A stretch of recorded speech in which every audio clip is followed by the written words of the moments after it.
Fellow Falcoholics, what is up? Welcome to another episode of the Falcoholic Live. I'm your host, Kevin Knight. I'm Falcoholic Kevin, joined by my co-host, as always, he is Adnan Ikic at Say Which Way. Adnan, it's NFL schedule release night. Are you just so excited, now that, because wait, I'm hearing that we actually already knew who the teams were. This is just the weeks. Okay, so, no, it's still very exciting. How are you doing today?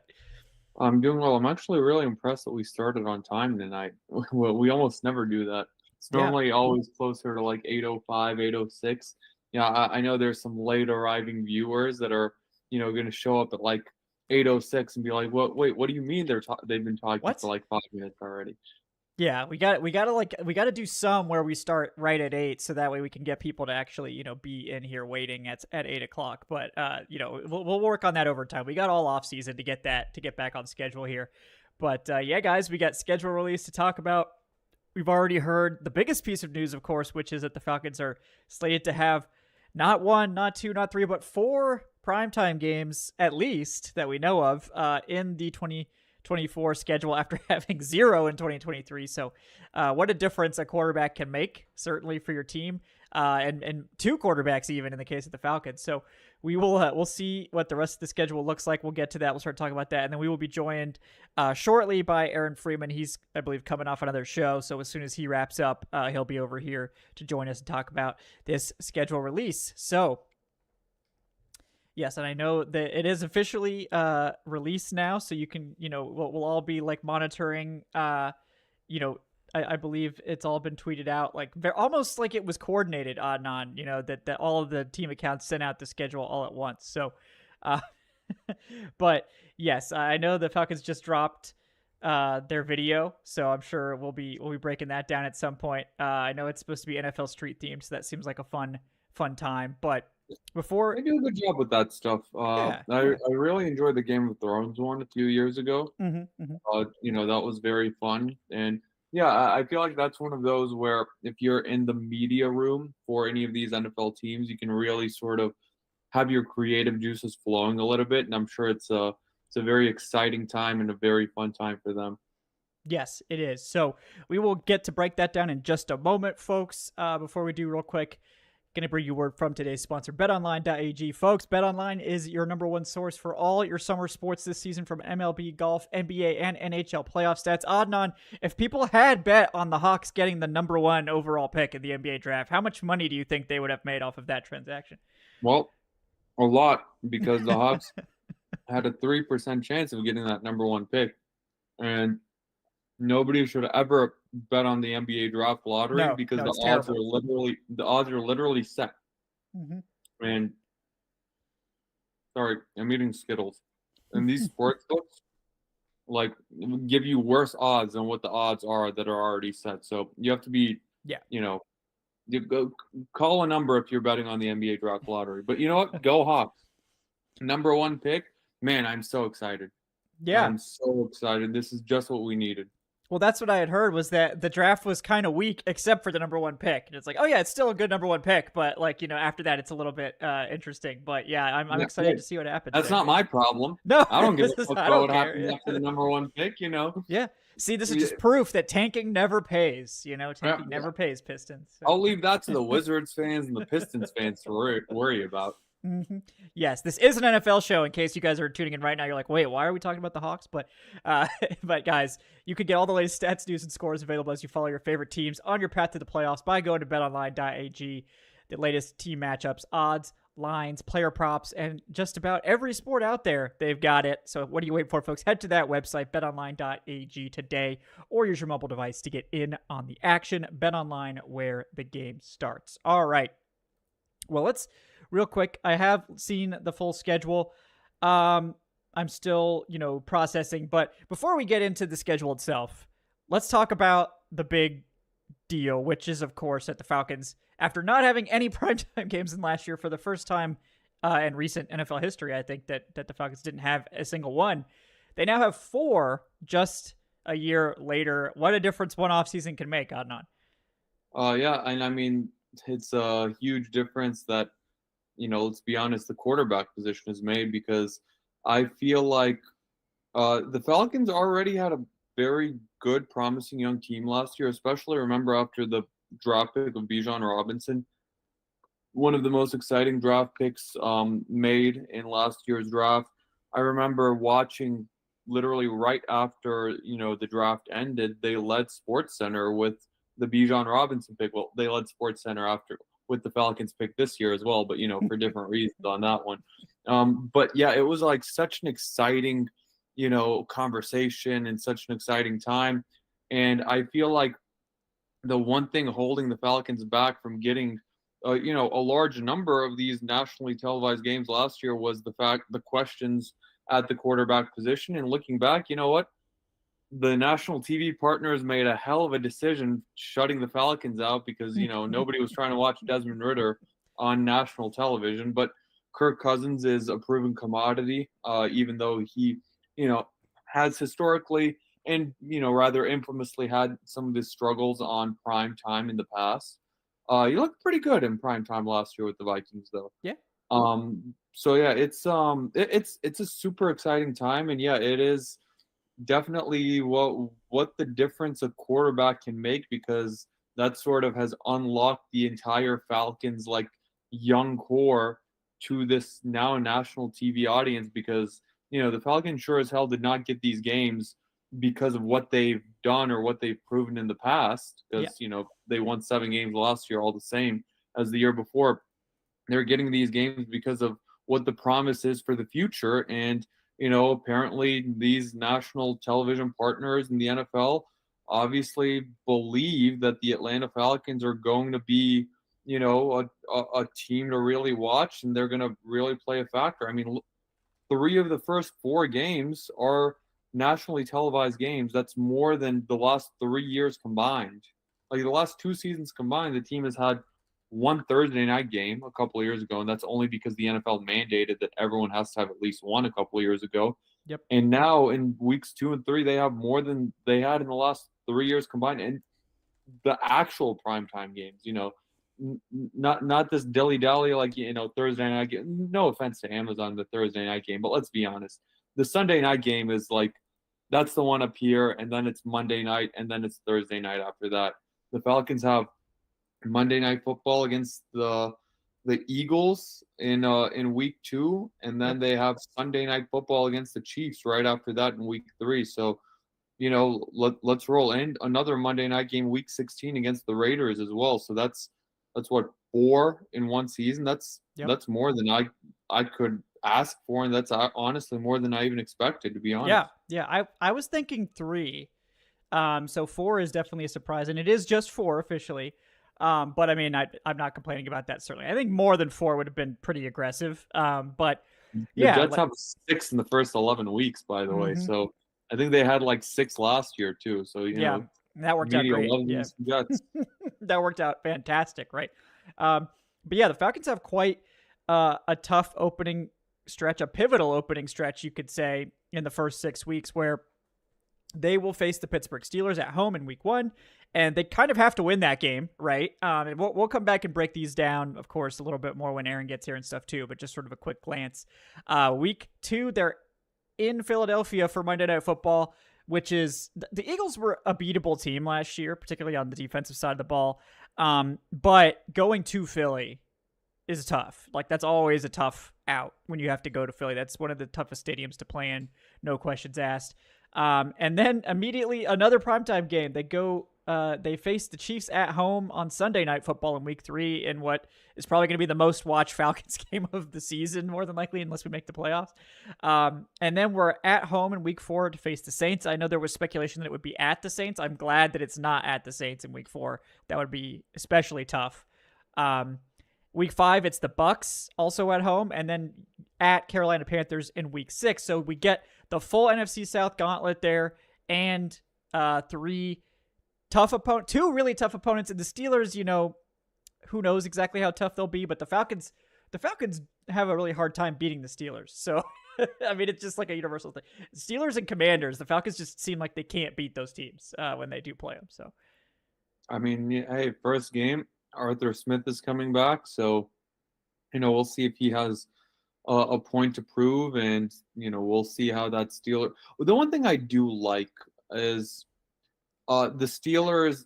Arthur Smith or no, this is a brand new offensive coordinator for them, and this is their first official game under that offensive coordinator, just like the Falcons, also having their first game with a new play caller. So, it does take a little bit of adjusting, but at the very least, the Falcons won't be at a complete disadvantage in that of, going up against a team with, seasoned play calling that, already has that continuity. And then week 2 against the Eagles, it is very difficult in Philadelphia. But the one thing I do like, the Eagles will be very reliant on their new cornerback duo that they got in the first couple of rounds. And, we know that cornerback is one of the most difficult positions to adjust to, going from college to the NFL. Maybe arguably the most difficult position outside of quarterback. Maybe left tackle is in there somewhere, but definitely the Eagles had the worst passing defense in the league last year, and I think it will take some time for Cooper DeJean and some of these young cornerbacks for the Eagles to sort of get into their rhythm and just sort of start adjusting. So it is preferable to face them early on as opposed to, in one of those double-digit weeks where they probably will already have their footing under them. Yeah, I agree. And welcome in, Aaron, as well. How you doing, man? I'm doing all right, guys. How are things on your end? Good. Well, it was funny because when I think both of us, when I asked you to be on the show last week, I was like, oh yeah, like that's fine. Like we'll just do it next week, whatever. And then it's like, oh yeah, the schedule's also coming out that night. So really, I just like snookered you in to being on my show instead of doing yours. So it was really just a grand master plan on my part. But happy to have you. I'm sure I'm going to get an email from somebody at Locked On saying, why are you doing another person's show instead of your show when the schedule drops? It's like, because you're a man of honor, that's what you tell them. Yeah, you got to respect the networking. Yeah. Just direct all of their complaints to Dave. Just give them Dave. That's what I do when anyone's complaining about the Falcons. Yeah, at the Falcoholic himself, Mr. Dave Choate. So so we were just talking, Aaron, about how surprising it is to see not 1, not 2, not 3, but 4 primetime games for the Falcons in this schedule after having 0 last year. I was personally expecting maybe 2 or 3, but 4 is a little bit shocking to me. What do you think about so many primetime games right off the bat for this new Kirk Cousins era in Atlanta? Yeah, I mean, I was thinking like 3. I figured they would get a Thursday night because they didn't get one last year. I figured they would get at least one Monday night and maybe a Sunday night game. And so getting 2 Monday night games, and especially a late season against the Raiders, like, whoa, okay. ESPN is really, fiending for Aiden O'Connell versus, is Kirk Cousins still going to be? I don't know. But, like, it is one of those things where, like, yes, the Falcons are going to get a lot of hype going into the season, and either they're going to live up to that hype very early on, or they will be the brunt of everybody's jokes, because we know the history of Kirk Cousins on primetime is not great. We know the Falcons have not been particularly great over the last 5 or 6 years when it's come to primetime games. And so, people always wonder, like, the average fan is like, I love primetime games. And I'm like, I hate primetime games.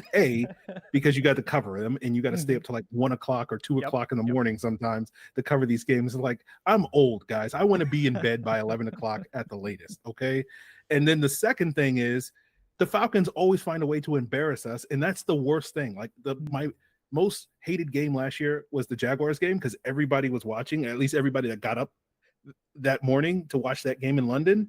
And the fact that they lost in the most embarrassing way possible, like, pissed me off for like the rest of the week. And like, watching this Falcons team, if they lay eggs on these primetime games, especially early in the season, with all this hype and all this drama that has gone on this all season, like, it's not going to be fun. It's not going to be fun. But hey, if they win these games, then it's going to be the party of the century.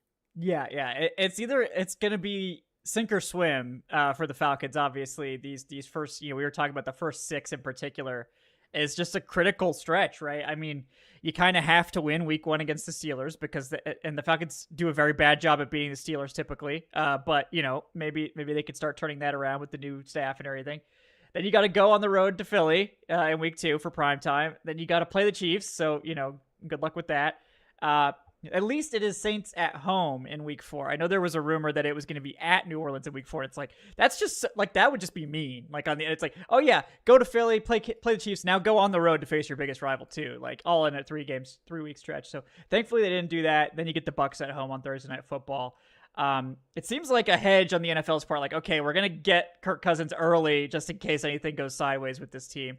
But yeah, I mean, it's a critical stretch. Like, and Adnan, I know you were mentioning as well. It's like they kind of have to come out of that stretch at least 3-3 to have a realistic shot. Now that the final stretch is pretty winnable, the last 3 games in particular, but it's going to be a tough start. That they could easily be 0-3 to start the season, and we could be having just a complete and total meltdown.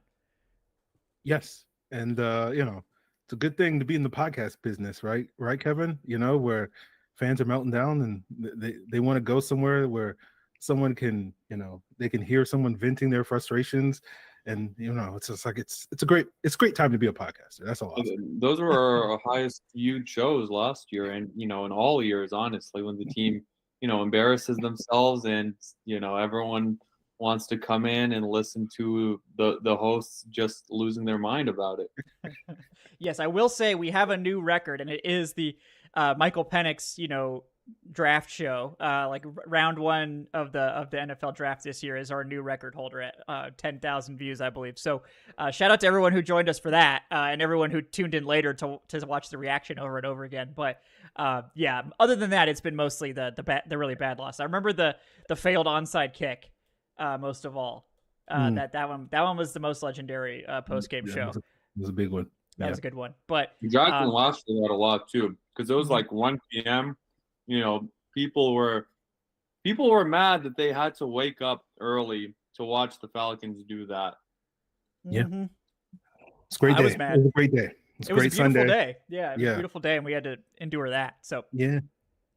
But yeah, the first three Steelers, I feel like they kind of have to win that, just to you have to exercise the Arthur Smith demon, and the best way to do that is to just beat him face to face, right? And I don't know about you guys. I don't have high hopes for beating the Eagles in Philly or the Chiefs. Like, as hopeful as I am about the team, I think expecting wins those 2 weeks would be a mistake. Like, I think you're setting yourself up. If you think this team is going to start better than 1-2, I think you're setting yourself up to be upset. You're not wrong, Kevin, but imagine if they're 3-0. I can imagine it, Adnan, Imagine. Just imagine how hyped we're going to be. Yes, we will be very hyped if they're 3-0. Yes, right? Well, I think everyone will. I'm just going to be poking holes in the 3-0. Yeah. Everyone will be too positive. Aaron will have gone full contrarian at that point. Well, too much they positivity. Barely beat the Chiefs. They beat them 20. That wasn't impressive. Yeah. Patrick Mahomes, how good is he really? Yeah. Are the Chiefs' best days behind them? I think so. This is the inevitable. Yeah, we're gonna get the Falcons. They beat the diminished Chiefs. This is they're on the way out. Travis is old now. Actually, he's distracted by his new relationship, which I guess it's not new anymore. Yeah, that's old news now. It's old news now. But yeah, so Taylor Swift's going to be in the building for Sunday. There you go. Yeah, that'll be something. I know Will be there if Taylor Swift's going to be there, so we'll find a way to get credentialed for that game. But yeah, I think no matter what, you're probably going into week 4, with week 4 being a must win, and it's a division game, so they're kind of all must wins. But it's that game I feel like is. If they're 1-2 going into that game, it's we gotta win this one. It's interesting too, because I think the Saints will be in the same situation. Because I was glancing at their schedule. Week 1 against the Panthers should be a gimme for them. Should. I mean, you never know. Who knows? Yeah. They lost to the Panthers last year. Yeah, so. And go Panthers. We lost to the Panthers last year. Yeah. But then after that, they go to Dallas. The Cowboys are. For as bad as they looked in the playoffs, the Cowboys were actually a really solid team last year. And, I think that will be their home opener. I don't know. I didn't see who their week 1 game is. And then they play the Eagles week 3. So we could be in a situation of Falcons versus Saints in a sort of desperation bowl of week 4 to not go down to 1-3. And, that'll add some extra oomph to that matchup. Yeah. I would just say, Yeah, I think those divisional games in weeks 4, 5, 6, and 8, like I think you kind of have to go like 3-1 in those games. Like you kind of have to, because if we're assuming, let's say you assume you start the season 1-2, right? And you're like, okay, well, it's not the best start, or 0-3 or whatever, right? But not the best start. We know Kirk Cousins historically doesn't win a lot of games in September. He usually gets the thing rolling in October and November. But like if you start in a hole, like basically you're in a position where it's like you have to win the division, right? Like that's the goal. Like everybody's high on the Falcons, not because people think the Falcons are one of the best teams in football, or at least outside the state of Georgia, right? Most people are high on the Falcons because they think they're the best team in a bad division. And so you can't afford to lose at home to the Saints in week 4. You can't afford to lose on a short week to Tampa Bay, the defending. Like if you want to take the title from the Bucs, you got to win that game in a short week at home, right? And then you have to go on the road with rest, beat Carolina. So you kind of have to come, like you said, like regardless of how the first 3 games, you kind of are in a situation where if this team wants to maintain control of their destiny, they have to kind of win three games in a row from weeks 4, 5, and 6 at the very least. Like maybe they can drop one of those, but if you drop one of those, then you have to beat the Bucs in week 8 on the road, Yeah. So it's one of those things where, like, however the season starts, like once you get into that October groove, like they have to be hitting their stride once we get to October, or this season's going to go down the toilet.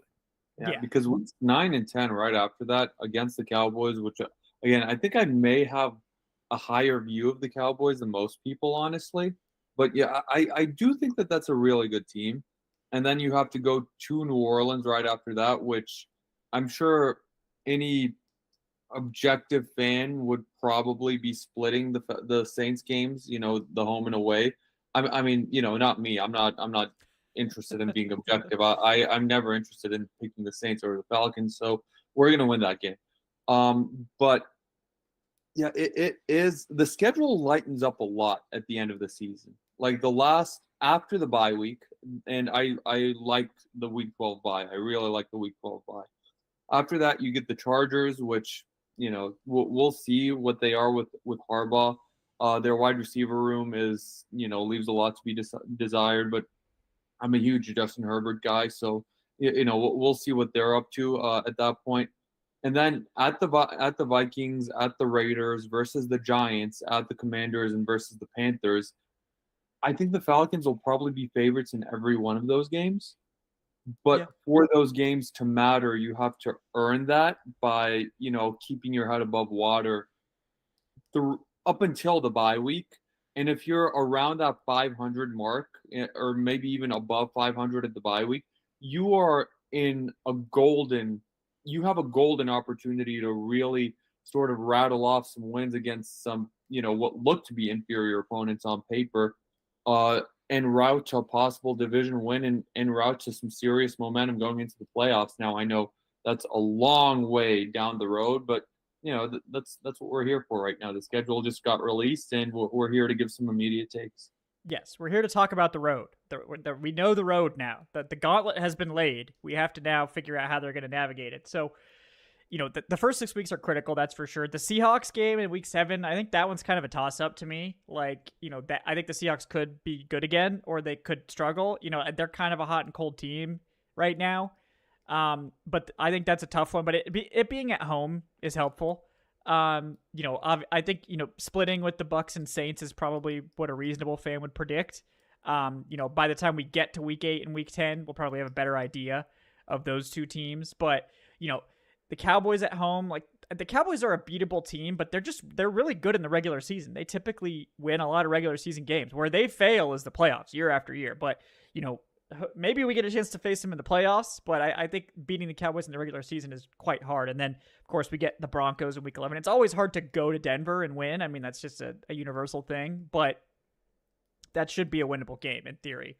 So, yeah, I mean, I think you're hoping to go into week 12 like 500. Like, I think if you go into week 12 at 500, you're in a really good position to be able to make the playoffs. I think if you're like well below 500, like you're 2 or 3 games below 500 going into week 11, you're probably cooked at that point. I don't know that you can make that up. So, I mean, you'd have to win out. So, which they could maybe. I mean, that final stretch, those last 6, Maybe at Minnesota, we'll have to see how they're doing. Maybe the Chargers, we'll have to see how they're doing. But I think the final four on that list are all very beatable. And again, the Falcons don't beat the Commanders. Like, they've really struggled to beat the Commanders over the last several years for whatever reason.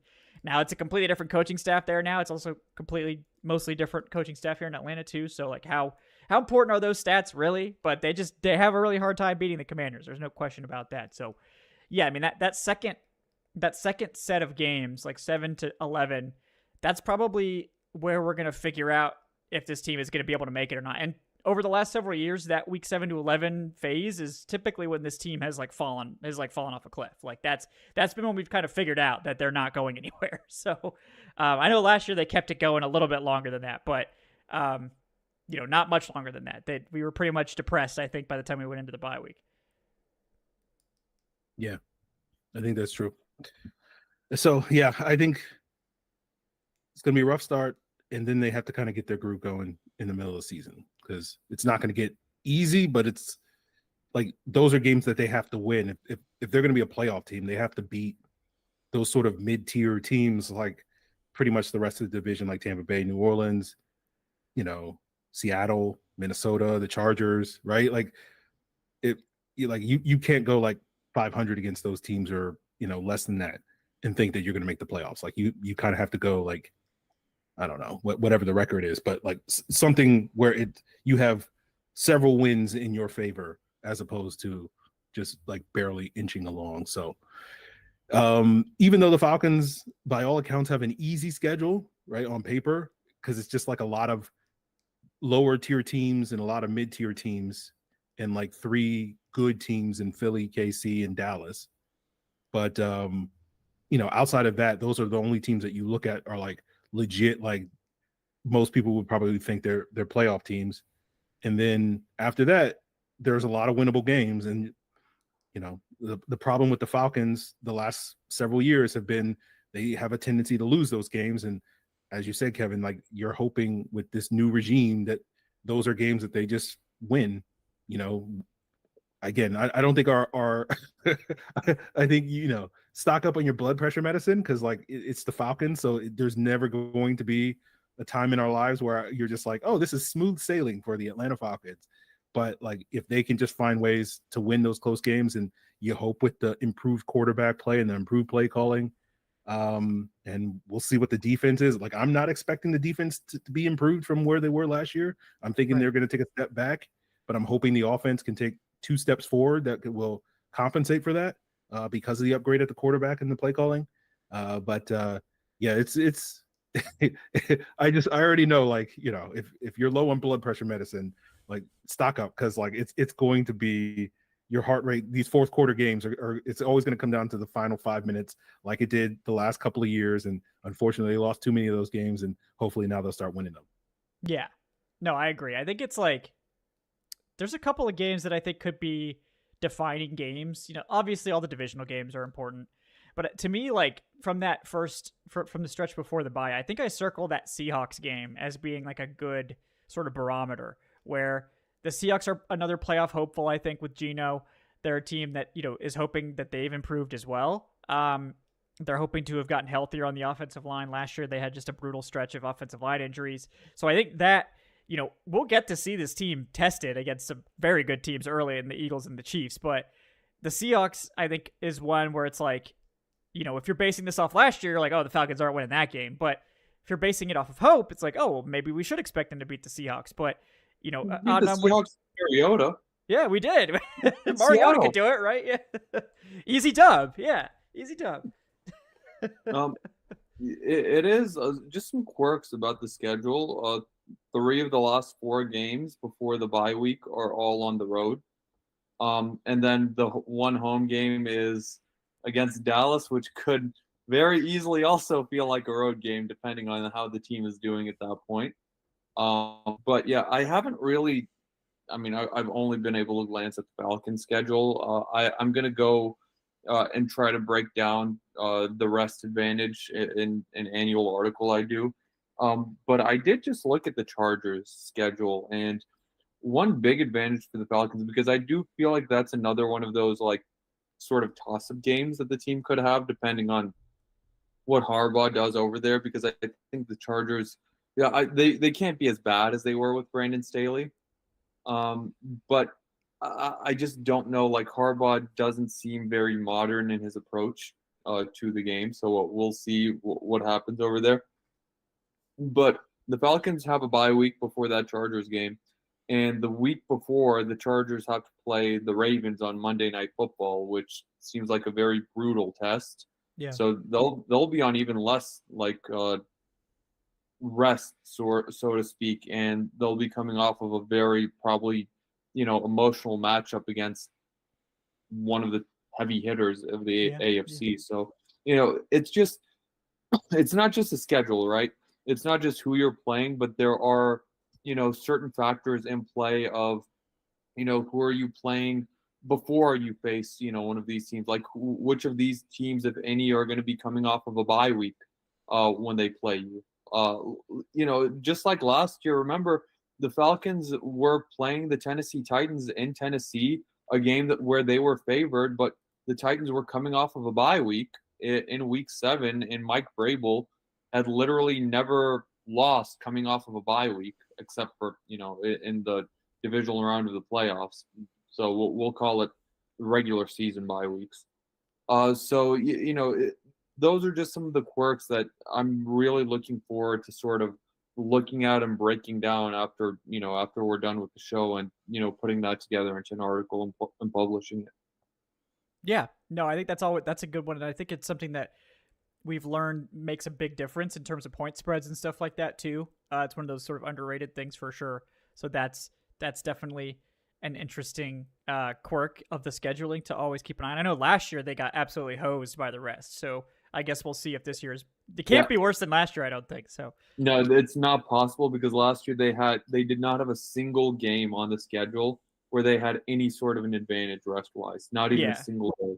And I know, based on what you said about the Chargers game, it looks like they were definitely going to have an advantage in that one. So yeah, they're definitely going to have at least that one. But yeah, last year they had 3 games: the Commanders, the Titans, and the Jets, where they were at a sort of disadvantage because the other team had at least one extra day of rest. They lost 2 of those games, and then they of course beat the Jets barely in New York in that rock fight. Yeah. Against Zach Wilson. But yeah, in 2022 it was they had 3 rest advantage games, and then 3 disadvantages. So it's hopefully it evens out a little bit. Hopefully they don't face anyone who's coming off of a bye week this year. Also, I think the NFL did realize that they're going to stop doing that thing with us and the Saints where they schedule a bye week right before that matchup for both teams. That happened each of the last 2 years. So I think the NFL sort of finished doing that. Yeah. So the Falcons sort of didn't have any advantage, coming off of the bye week against anyone last year, because the Saints were also coming off of a bye week. That's right. Yeah. Yeah, looking through the rest of the schedule. It seems like if they're gonna if they do fall behind, the place to make up ground would be that final stretch, like weeks 13 through 18, where they've got, like you said, the Chargers, but they're coming off a bye, so they should have an advantage there. They're at the Vikings, which we'll see how quickly they're able to hit the ground running with JJ McCarthy. At the Raiders, again, that's a game you expect to win. At the Commanders, again, you would expect to win that game, but we'll have to see how the Commanders are doing at that point. And then the Panthers at home, you're expecting to win that game. I'm not going to put any caveats on that. That's one you got to have. So if they do fall behind, Aaron, how do you feel about their ability to finish strong at the end of the season here and potentially make up ground if they have fallen a bit behind going into the bye week? Yeah, I mean, generally when you look at these schedules and you sort of see, they got a soft stretch down the stretch, and they should be able to hit their stride and win a bunch of games. And as I've suggested, that's been the case a couple of times the last couple of years, and it hasn't lived up to expectations. So I've kind of learned my lesson of not putting too much stock in they'll make up all those games at the end of the season. If they find themselves 5-6 going into their bye week or something like that, and they'll win 5 out of their last 6 games and get to 10-7 or something like that. And that works out every single time. But yeah, I do agree with you. Again, you're getting a bunch of these matchups after the bye week. where you're facing teams that, at least on paper, are kind of mid-tier NFL teams, right? Like, maybe one or two of these teams may surprise us and potentially, sneak into a wild card spot, like the Chargers or somebody like that, or Washington maybe, if Dan Quinn can have Jaden Daniels playing like RG3 back in the day. But you look at the Chargers, you look at the Vikings, you look at the Raiders, you look at the Giants, Commanders, Panthers. Like, I think every single one of those teams, their projected win total is less than 7.5 this year, 7.5 or less. So like all of these teams are projected to be sub 500 teams. And if the Falcons are supposed to be an above 500 teams, again, yeah, you should be able to win at least 4 or 5 out of those 6 games. Again, Falcons running the table. I've never seen it. Not going to bet on that. Yeah. What, 2016 was the last time that happened? Like, good luck. Hoping on that. But yeah, if you can win like 5 out of your last 6, and in theory, again, they should, right? Like, again, we can debate the quarterback advantage in the Chargers game, right? But theoretically, you should have the better quarterback in those last 5 games, and you're not dealing with teams that are like juggernauts on defense in those weeks, right? It's not to say any of these teams are pushovers, but yeah, I do think you look at that stretch and you like it, but as Adnan said, as Kevin, you said, like, it's a long way away, and you can't count on, we'll just make it up at the end of the season. Yeah, exactly. You don't want to have to count on that. Like, you never want to go into the final 6 games and be like, well, we got to win 5 out of 6 or we're cooked. That has not worked out well for the Falcons, except for 1 year maybe, but it should theoretically be winnable. And like, if you look at the way this team is, like, this is a team with a new quarterback, with a new coaching staff, with a new offensive coordinator, new system, all that stuff. It's feasible that they're going to start slow. I mean, that is, I would say it's more than feasible. Like, I think it's realistic that they're probably going to start slow. Now, they could also, sometimes you also see teams sort of catch the NFL by surprise because they haven't really been fully scouted. No one's seen the Falcons with Cousins or anything like that. So they could have a little bit of an advantage from that. But I think this is the type of situation where we could see like a win in week 1, and then everyone's like, okay, we're okay. And then it's like, oh, they lose to the Eagles and Chiefs. It's like, uh-oh. And then, get that win against the Saints. Everyone's back on board. And it becomes very much like a back and forth sort of thing. And then I think this is a situation where you do have a new quarterback in here and a new coaching staff and all this, where you could see like, okay, they've finally all gotten on the same page. They're finally firing on all cylinders, that they could make this sort of December run that we've been hoping for them to make like the past 3 years. Maybe there is a reasonable expectation that because of the soft schedule here, because of all the things that we were just talking about, that this is a situation that could actually be a reasonable expectation of, okay, this is a situation where you're expecting this team to finish strong. And that's what you want. Typically, you want to be hitting your stride going into the playoffs. You don't want to peak early and then, flame out at the end. I mean, look at the Eagles last year. That's exactly what happened to them. Their high seed didn't do them one bit of good when they lost to the Bucs or whatever it was. So, I mean, not great situation there. So I'm certainly hopeful of that. But now, what do you think about that possibility that we do see this team sort of struggle through the first part of the season and then get that strong finish we've been just hoping for year after year? I mean, I'm expecting it. And just real quick, Jason Gaines, you're correct. The game against the Jets was against Tim Boyle and Trevor That's Siemian. right. Somehow it's worse. Yeah. Yeah, much worse.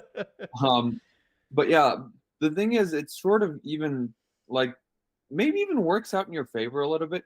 I'm looking at a lot of things that I really like about the schedule, and getting those really tough games out of the way early, like that Chiefs game where, that's one of those games where even if you're hitting your stride, you're likely going to lose that game because the Chiefs are just that good.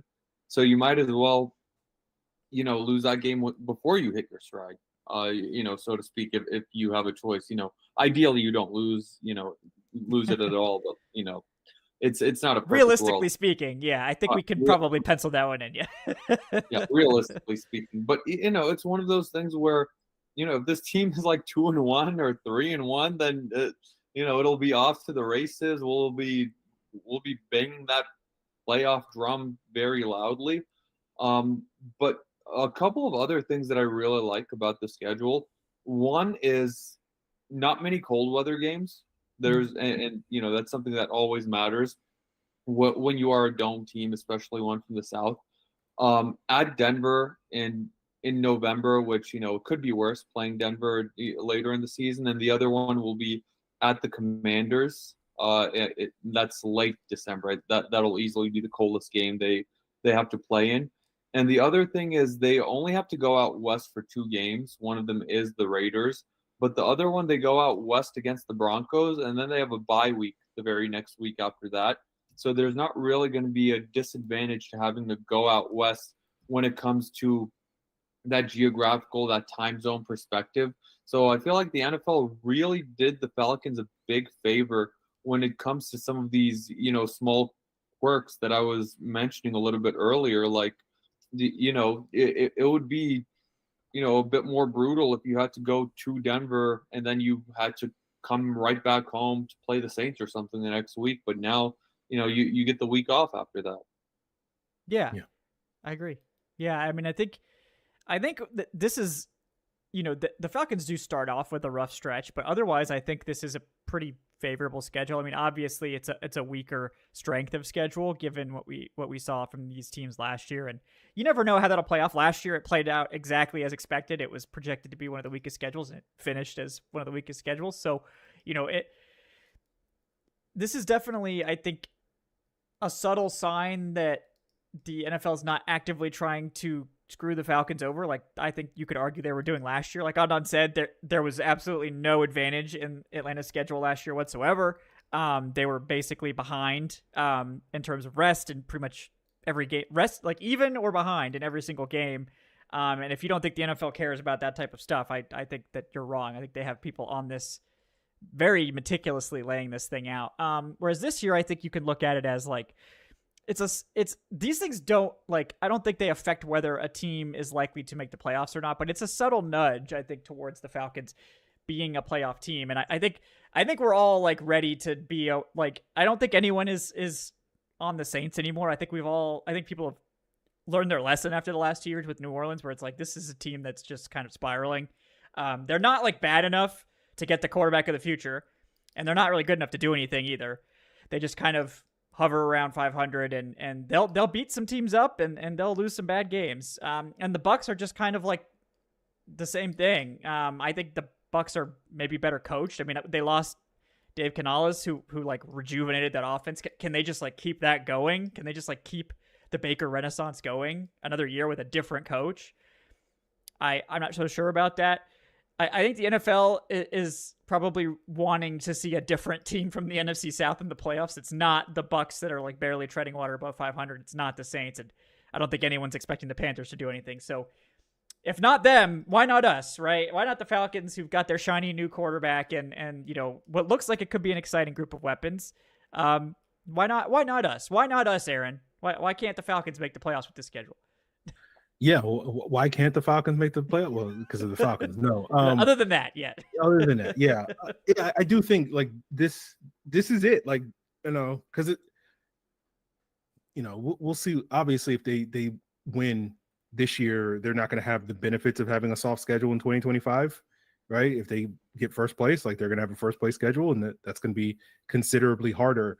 So, like, you look at it, you know, and it's just like, the fates are aligned, right? You get the upgraded quarterback, you get the new coach, you get the new play caller, right? You get the soft schedule that has some of these touch points that you're talking about, Kevin, that favor the Falcons. Like, if they can't get it done, we've been saying this over and over again, but if they can't get it done this year, then it's like, okay, like there's no reason for me to think they'll ever get it done at any point. So it is one of those things where it's like, yeah, this is the year, because it has to be the year. Because after that point, like I don't. Who knows what's going to happen? You know, if they can't get, the Michael Penix chants are going to get very, very loud if they can't make the playoffs this year. I mean, they're going to be very loud. Like, Michael Penix chants are going to be loud 2 days in training camp. Yeah, they lose week 2 against the Eagles in prime time, and it's like, yeah, Kirk can't hang in prime time. We got to get Penix in here. To be fair to Kirk, he was playing better in prime time recently. His worst primetime performances, I think, are hopefully behind him. But yeah, it's This is the third straight year where Kirk plays the Eagles in prime time in week 2, by the way. So the NFL absolutely loves forcing that for whatever reason. They just love to see it. They love to see that. But I think it'll be a good, those 2 games early, I think will be a good, like, sort of measuring stick. Like, I don't think they sort of feel like, especially the Chiefs game, it's like a house money game. It's like, no one's expecting you to win this game. We're just hoping you don't get embarrassed. So sometimes when you go into a game like that, you know, it's you get a surprise because it's like the team's playing loose. They're like, let's show the NFL what we got, and everyone's counting us out, you know, so on and so forth. You know, maybe there's a chance for a miracle there. I do think the Eagles is probably more likely, but I just think the Chiefs defense is too good. I think that'll just cause problems for the Falcons, and then of course the Chiefs offense is the Chiefs offense. So I think that the Eagles secondary in particular is beatable, so that could be an area where the Falcons have an advantage. You know, if the offensive line can hold up, right? I guess we're hoping for the best there. It should be one of the strengths of the team in theory. But yeah, I don't know. I mean, like, we're not going to go game by game. We're going to say that for next week's show. But I mean, yeah, I could probably see that 10-win sort of outlook. I mean, just first glance at the schedule, Aaron, are you still sort of around that 10-win sort of area? Yeah, I mean, to me, the Falcons feel like a 9-8 team. That's what they feel like. Just they have some strengths, but they have just a few too many weaknesses that makes me feel like I can feel confident saying 10 wins. Like most teams that are 10 wins that usually don't have major flaws. Like I think the Falcons do, and the one I'm pointing at is like probably the pass rush. Like I just don't. I have to see it before I can believe it right now, because I just don't. I don't know if Arnold Ebiketie is going to make the jump that he needs to make, and I don't know if Grady Jarrett and David Onyemata are going to find the fountain of youth to sort of carry the pass rush, and I don't know what the rookies are exactly going to do. Again, it could come together, but right now I got to just see it before I believe it. So they feel like a 9-8 team, but like I could certainly, it wouldn't shock me if they won 10 games this year. Like that feels like what they should be if they live up to expectations, a 9 or 10 win team. I think their probably ceiling is probably a 12-win team. I think their floor, if things get off the rails, is probably another sort of 6 or 7 win type of season. So I feel like basically if their floor is 6 wins and their ceiling is 12 wins, then take the middle, and that's probably they'll probably win 9 games. That's probably Adnan, where are you sort of at first glance at the schedule? What are you thinking in terms of the win-loss column here? I just very quickly went game by game of where I think the Falcons will win and will lose, and I came away saying, you know what, I can see this team winning 11 games. Like possibly they probably even should, but knowing the Falcons, they always lose that one game that's just absolutely infuriating every single season, no matter what. So looking at it, they're probably going to lose that game in Washington or something that's really going to piss us off. So I would probably very, very early, without knowing anything now, us being in May, I would probably go with 10 wins. Yeah, I think that's fair. Yeah, I think I'm seeing. I think if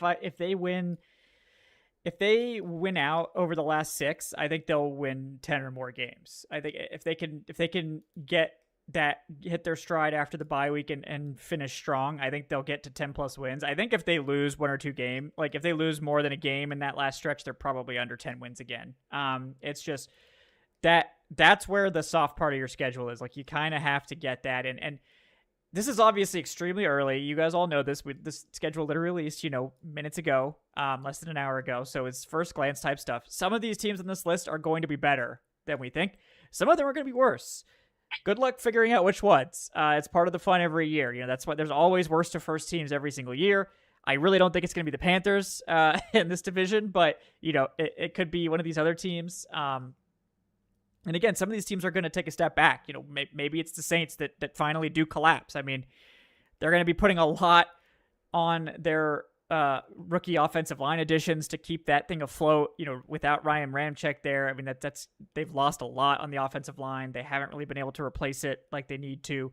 The Bucs. It's like I think the biggest loss the Bucs suffered was Dave Canales. I mean, I think people kind of don't realize like.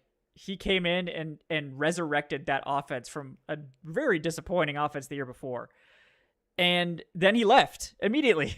So it's like you think you could just do that again, like find another guy on staff to take over your offense. I'm not convinced that that's going to work out super well. And again, what we've seen with Baker is he's a very capable quarterback. He can steward you for a few games, even a season, but he always is Baker at the end of the day. And it's not, his problem is just he's not very consistent. And I think he could be in line for that sort of follow-up Baker season where it's disappointing. And now he's also got those games in him where he's going to be great, but I'm not in love with the Bucs or the Saints moves this offseason either. I mean, I think they had decent drafts, obviously. And then the Panthers, I think the Panthers are like at least a year or two away from doing a whole lot. They invested a lot on that offensive line, so Bryce Young's not going to get beat up, but are we convinced that Bryce Young's going to be able to hack it in the NFL? I mean, he was already a huge outlier, and then you see how much he struggled as a rookie. It's like, do we really think he's going to beat all the stuff that's against him? Do we really, are we really betting on this now after we've seen how much he struggled against the NFL? The Panthers could be in a lot of trouble there. So the NFL doesn't seem to be betting on it because the Panthers are the only team without a single nationally televised game this year. Yeah. No, I think they know that the Panthers are going to be struggling, even if they get better, which it would be pretty hard not to get better from where they were last year. They still have a long way to go to win a lot of games. There's no doubt about that. But yeah, so I ultimately like it. I mean, I'm trying to figure out what my favorite sort of matchup is here, and I'm really interested to see. I think a game that will be quite telling for this team is like Week 9 against the Cowboys at home. And it's like, I'm really interested to see, like, where are we going into Week 9? Like, are we in a situation where it's like, we think we can beat the Cowboys? Or are we in a situation where it's like, we need to beat the Cowboys? Or are we in a situation where we're like, we have no chance of beating the Cowboys? So that one to me, I have that one circled as like, this is going to be a good, like, temperature check for this team. Like, how do we feel going into this game? But Adnan, do you have a favorite sort of game or sort of a matchup you have circled on the schedule? Not a favorite, but one game where I'm sort of a little bit worried about as a trap game, where I really hope that I really hope the team doesn't sort of fall into that trap is Week 11 at the Broncos. And that could very easily be that infuriating game that the Falcons lose. They have really no business of losing. The Broncos, I don't think they have a good defense. I'm not a big Bo Nix believer, and the team should beat the Broncos. Like, I'm circling that as a win. However, they'll be coming off a highly emotional game at New Orleans in Week 10, and those games against New Orleans are always highly emotional, and they'll have the bye week in Week 12. So this could very easily fall into being a situation where, the team is sort of looking ahead to the bye week. It'll have been a very long 10 weeks at that point. The bye week's late. They will not have, had any time off really. And, I just hope that I don't see the team sort of fall into that complacency of, all right, we just can't wait to get to the bye week and to finally have this week off. So where they, sort of overlook the Broncos and don't take that game not only as seriously as they should, because it's always tough to win on the road in the NFL, but where, I can easily see the Broncos just coming away with an upset if the Falcons aren't focused enough. And I really hope that it'll tell me a lot about this team if they really lock in, take care of business against Denver, and then, go enjoy that bye week before that final stretch, because it's like, all right, this team has that mentality of a division winner. They have that mentality of a true playoff team, and that's not something that we've seen from them over the past 5 or 6 years. No, that's true. That's a good one. Yeah, it's definitely something to consider. And another little quirk that I noticed before I get Aaron's favorite game here is the Falcons actually have only 2 road trips on the whole schedule, which is Week 10 and Week 11, and then they come home for the bye week. They're away weeks 10 and 11, and then they're away in weeks 14 and 15. But otherwise, they're going back and forth between home and away, and they're not having extended road trips. Last year, I think they had 2 extended trips, or maybe even 3, where they were like multiple. I think they even had 3 road games in a row last year or something crazy like that. But this year they're definitely getting opportunities to come home between their away games, except for a couple times. So that is something that could be helpful too. But yeah, Aaron, any game in particular on this schedule you've got circled as either like a favorite matchup or just one that you're intrigued by? It's probably the week 4 game against the Saints. That game already is a must-win game, regardless of how it's in our hearts. Yeah, I mean, no matter what. Yeah, and given how the first 3 games are set up, like it's just like they have to win that game against. They have to win to beat the Saints regardless. But like, if they get off to a slow start, like they even more like it's everything. Like the hopes and dreams of this city ride on them beating the Saints in week 4 is basically what I'm. So that game I have circled right now. No, that's a good one. I think that like beating the Saints there, it like the Saints game is like that. It's just that morale booster. Like it's worth double. Like it's worth triple. Like it's a division game, so it's worth double, but it's worth triple because the morale boost from beating your hated rival at home. Like that's the perfect situation for the Falcons. If they've come off 2 losses. They lost tough games to Philly and the Chiefs. That's like okay, that maybe they weren't expected to win. Now we've got to get back on the horse. We got to beat the Saints. And if they do, it's like, okay, well, we're all back in. It's fine. We're 2-2. We beat the Saints. Everything's fine. But they go into that, lose that game, and they're 1-3. Then the pitchforks are coming out. Or God forbid 0-4. So they got a Thursday night game right after that. And losing that Saints game and how you feel about a home game on Thursday night against the Bucs. You beat the Saints. Everybody's like, oh, it's all good. We can handle the short week at home. That's great. We got some momentum. But if you lose that game, like it gets dark real fast. Yeah, it's gonna be tough. It's gonna be tough. So yeah, that game to me is kind of like, I think week 1 is important just for like narrative purposes. Like I know this fan base is not gonna handle losing to Arthur Smith, right? I know this fan base is not gonna handle losing to a cheap Russell Wilson and a cheap Justin Fields after they spent $100 million on Kirk Cousins. Like I just know how this fan base is going to react to that game. But like, it's one game. It's not the end of the world. But like that Saints game is potentially the end of the world if they don't win that game. They need to. They got to find a way to get it done. They have to find a way to go 2-2 through that first 4, and that's a lot of tough games. They haven't beaten the Steelers. I think it was 18 years was what one of the fans. I believe it was Jason Gaines maybe who said it. And then also 4-0 against them. So, and he's been the coach there for year 18, I think. Yeah. Now this one's in Atlanta, so that does help a little bit. Obviously, I think several of those losses have been on the road, but how much do the stats really matter? Who knows? But look, they haven't beat the Steelers in 18 years. Don't you think they're overdue? They're overdue for a win against the Steelers, right? So we should get that in week 1, but. Yeah, interesting schedule. Go ahead. They're definitely overdue. I think historically they have, the second worst record against the Steelers percentage-wise among all opponents.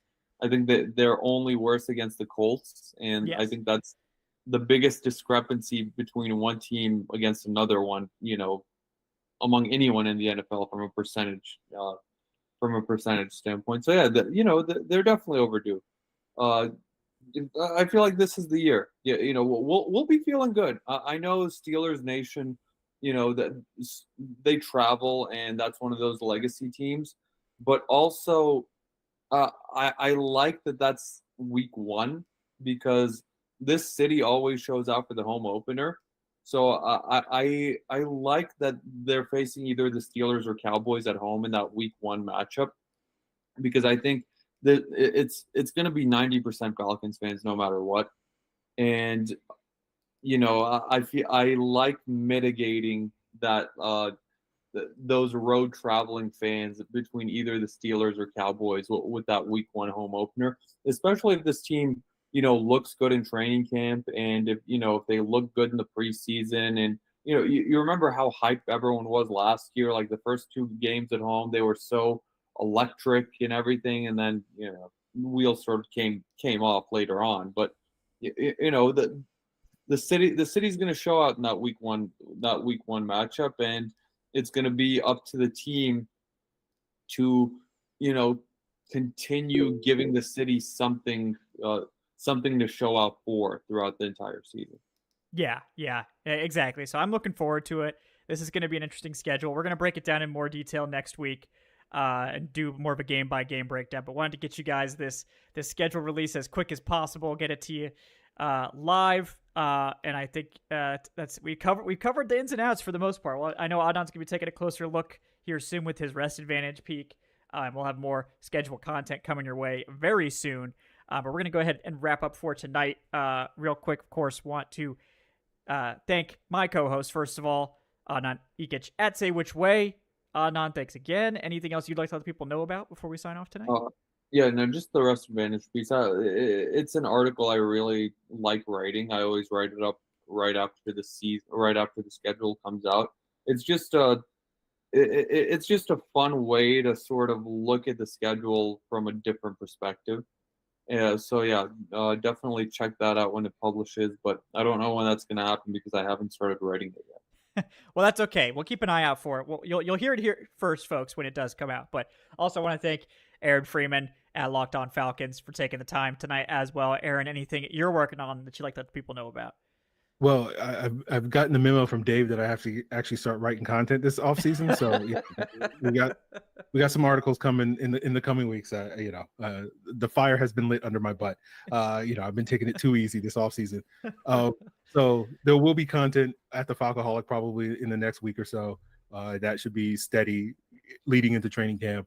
And if you want to get more insight into the schedule, if you haven't gotten your full fix, I'm about to go live on Locked On Falcons, and it'll be a slightly different show just because we'll talk about some matchups in each of these games that may decide whether or not the Falcons can win these games and get to that magic double-digit win total over at Locked On Falcons, which should be starting very shortly. Very shortly. Yes, definitely head over there after this, guys. If you haven't gotten your full taste of schedule analysis, there's going to be lots more going on over there at Locked On Falcons, so check that out for sure. Thanks again to both you guys for coming on tonight. I'm Kevin Knight at Falcoholic. Kevin, please like, subscribe. Guys, if you haven't done so already, leave us that 5-star review on your podcast platform of choice. We'll be back with another episode on Friday. Will and I were breaking down the Michael Penix pick. Will is very positive about the Michael Penix pick, so this is going to be a positive take. How the Penix pick could be a home run for the Falcons. So I know a lot of you have been complaining that Adnan and I are too big of haters. So we got a positive take coming in for you on Friday there, and we'll have even more coming your way next week. I believe next Wednesday we're probably going to do more of like a schedule season predictions sort of style of show with Eric Robinson. So lots to look forward to going forward. Check out the channel memberships. Check out the Patreon if you're interested. Getting involved with the Patron Fantasy Leagues. We're going to be firing those up in the next month or so. Thanks to everyone for joining us once again tonight on the Falcoholic Live. We'll be back real soon with more Falcons content as we're heading into the slow season. The schedule release, OTAs is kind of like the last sort of hoorah before training camp, but we'll have lots of cool analysis, lots of fun guests on to get us through the dark times as we get into training camp before you know it. So it'll be here soon, guys, we promise. But until then, guys, thank you so much for joining us on Falcoholic Live. For myself, for Adnan, and for Aaron. Have a great night, folks. See ya.